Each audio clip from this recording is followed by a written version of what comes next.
Hi friends, இன்றைக்கி ஞாயிற்றுக்கிழமை காலையில் 6 மணிக்கு தூக்கம் எழுந்திரிச்சதும் ஃபேஸ் வாஷ் முடிச்சுட்டு வாசலை பெருக்கி கோலம் போடலாம் சொல்லி வெளியே வந்து பார்த்தேன். மழை சோன்னு பெய்துட்டு இருந்துச்சு. இந்த மழையில் கோலம் போடவும் முடியாது, போட்டாலும் மழை வேற அழிச்சிடும்.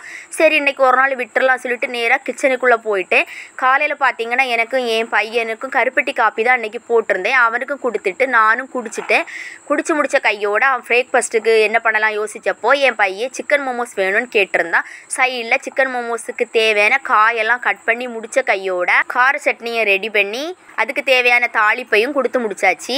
அந்த கேப்பில் பார்த்தீங்கன்னா மோமோஸும் நல்லா வெந்துடுச்சு. வெந்த மோமோஸ் எல்லாத்தையும் ஒரு பிளேட்டில் எடுத்து மாற்றிட்டேன். அதுக்கப்புறமா ஒரு தட்டு எடுத்து அதில் சிக்கன் மோமோஸு, கொஞ்சமாக கார சட்னி, கூடவே கொஞ்சம் பப்பாளி பழமும் வச்சு என் பையனுக்கு பிரேக்ஃபாஸ்ட்டு முடிச்சாச்சு.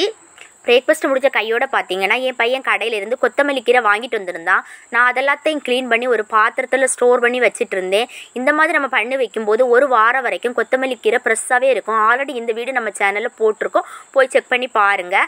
அதுக்கப்புறம் பார்த்தீங்கன்னா நேற்று ஈவினிங் என்னோடய ஹஸ்பண்டு நெத்தலி மீன் வாங்கிட்டு வந்திருந்தாங்க. மீன் எல்லாத்தையும் க்ளீன் பண்ணுறதுக்காக ஃப்ரிட்ஜிலேருந்து எடுத்து வெளியே வச்சுட்டேன். அதுக்கப்புறம் மீன் எல்லாத்தையும் க்ளீன் பண்ணி முடித்த கையோட ஈவினிங் ஒரு ஃபங்க்ஷன் வீடு, அதுக்காக என்னோடய ஹஸ்பண்டு பூ வாங்கிட்டு வந்திருந்தாங்க. ஈவினிங் ஆனால் பூவெல்லாம் விரிஞ்சிடும், சரி மொட்டாவே கட்டி வச்சுக்கலாம்னு சொல்லி உடனே பூவெல்லாத்தையும் கட்ட தொடங்கிட்டேன்.